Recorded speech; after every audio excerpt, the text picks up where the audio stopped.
Salut tout le monde, j'espère que tout le monde va bien. Aujourd'hui, on va parler de Roger Ver qui s'est fait arrêter en Espagne et qui pourrait être tout simplement extradé aux États-Unis. Donc une sacrée nouvelle.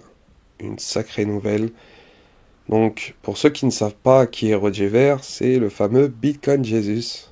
L'un, je dirais pas le premier investisseur en Bitcoin, mais faisait partie des pionniers à avoir tout simplement contribué au développement du Bitcoin, surtout au point de vue promotion, car Roger Ver a énormément contribué au marketing et surtout à adopter Bitcoin comme un moyen de paiement pour les commerçants. Et bien sûr, Roger Ver est inculpé pour avoir prétendument commis une fraude fiscale et surtout causé une perte de 48 millions de dollars à l'IRS. Donc, pour bien préciser, il est prétendu être accusé d'être responsable d'avoir fraudé fiscalement l'IRS. Et Roger Ver, c'est pas n'importe qui, pour ceux qui estiment que c'est juste une simple arrestation. Roger Ver, c'est une personne qui a énormément contribué à la communauté Bitcoin. Et malgré tout, malgré ce qui s'est passé par rapport au fork du Bitcoin et surtout son soutien indéfectible à Bitcoin Cash, il mérite une certaine attention. Surtout au sujet de la fameuse société Blockstream. Et c'est pas le sujet de cette vidéo-là, car on va parler surtout des accusations de Roger Ver. Donc on va lire l'article et en même temps on va tout simplement commenter. Donc le grand jury fédéral a inculpé l'un des premiers investisseurs et promoteurs du Bitcoin qui a obtenu le surnom de Bitcoin Jesus pour fraude et accusations criminelles en matière fiscale, a annoncé aujourd'hui le ministère de la Justice américaine. Roger Ver, 45 ans, est un ancien résident de Californie dont la résidence la plus récente était à Tokyo, au Japon. Il a été arrêté ce week-end en Espagne sur la base d'accusations criminelles américaines. Les États-Unis demandent l'extradition de Ver pour qu'il soit jugé aux États-Unis. Roger Ver est inculpé de 3 chefs de fraude postale, 2 chefs d'évasion fiscale et 3 chefs d'accusation de souscription à une fausse déclaration de revenus. Selon l'acte d'accusation, 8 chefs d'accusation rendus le 15 février et dévoilés lundi. Ver, enseignement de Santa Clara, en Californie, possédait MemorialDealer.com et AgilStar.com, donc 2 sociétés qui vendaient du matériel informatique et réseau. Et bien sûr, vous pouvez vous amuser à regarder certains posts sur le forum Bitcoin Talk, car Roger Ver s'est inscrit très tôt sur le forum Bitcoin Talk, où il postait tout simplement le lien de ce fameux site memorialdealer.com. Donc à partir de 2011, Ver aurait commencé à acquérir des bitcoins pour lui-même et ses entreprises. Il aurait également fait la promotion avide des bitcoins, obtenant même le surnom de Bitcoin Jesus. Il a énormément contribué, Roger Ver. On peut voir tout simplement les petites pièces de 1 bitcoin en or. Je ne sais pas si c'est réellement en or, mais ces pièces-là, Roger Ver en a tout simplement fait la promotion. Si vous vous amusez à faire des petites recherches concernant ces pièces qui valent 1 tonne à l'heure actuelle.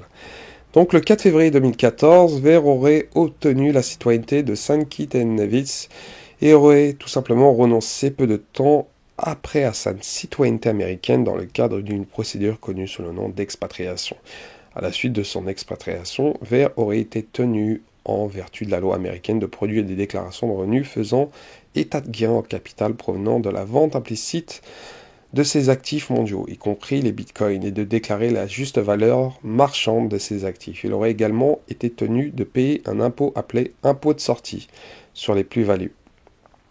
Donc nous sommes en 2014 quand, quand on parle de tout ça. Donc Roger Ver a tout simplement renoncé à sa citoyenneté américaine en 2014. C'est un geste fort pour un Américain, sachant que les Américains sont très patriotes. Renoncer à sa nationalité, c'est vraiment un geste fort.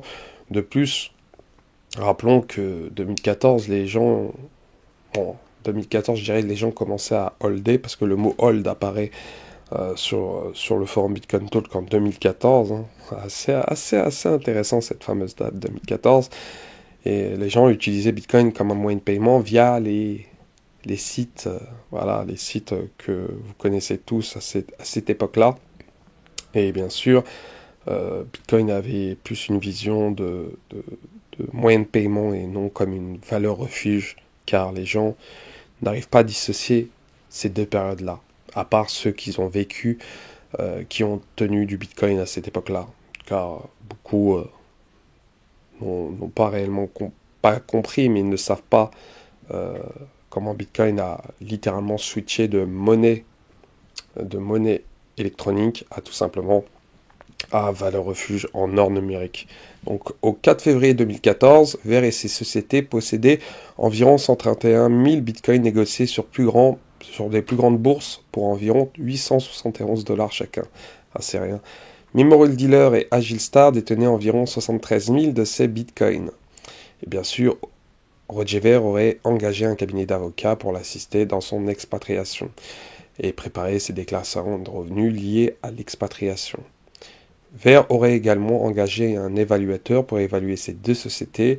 Ver aurait fourni ou fait fournir des informations fausses ou trompeuses au cabinet d'avocats et surtout à l'évaluateur qui a dissimulé le nombre réel de bitcoins que lui et ses sociétés possédaient.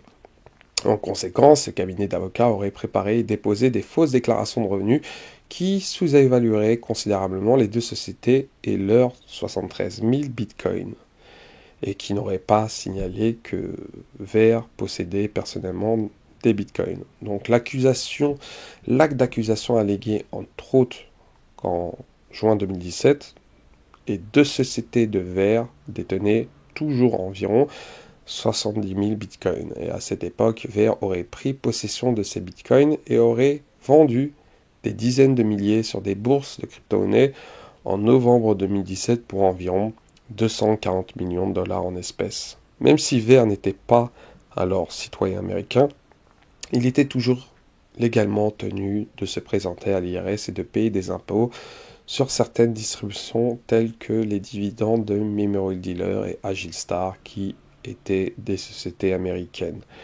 Ver aurait caché à son comptable qu'il avait reçu et vendu des bitcoins de Memorial Dealer et d'Agilstar cette année-là. En conséquence, la déclaration de revenus de particulier de Ver pour 2017 n'a déclaré aucun gain ni payé aucun impôt lié à la distribution de bitcoins de Memorial Dealer et d'Agilstar.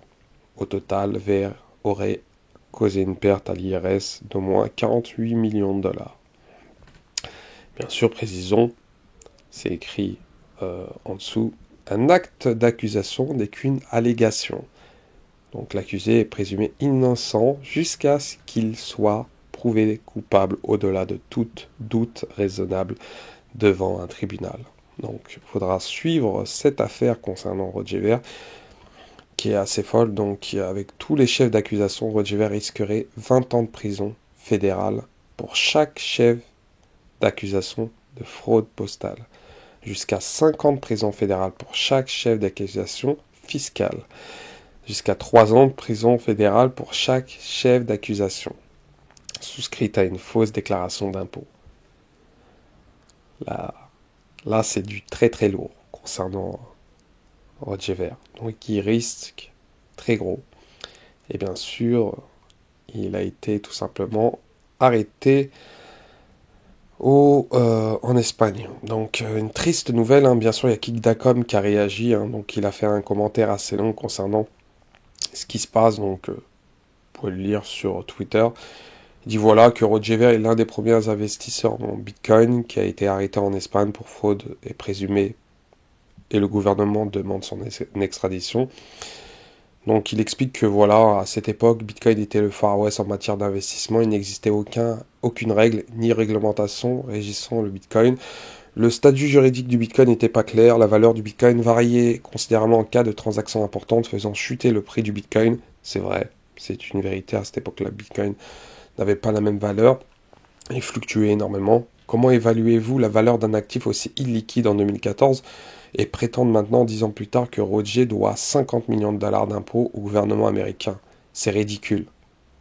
C'est vrai, parce que si on doit évaluer le Bitcoin à cette époque-là Et maintenant, c'est vrai que là, c'est assez sévère parce que Bitcoin en 2014 ne valait pas autant que maintenant.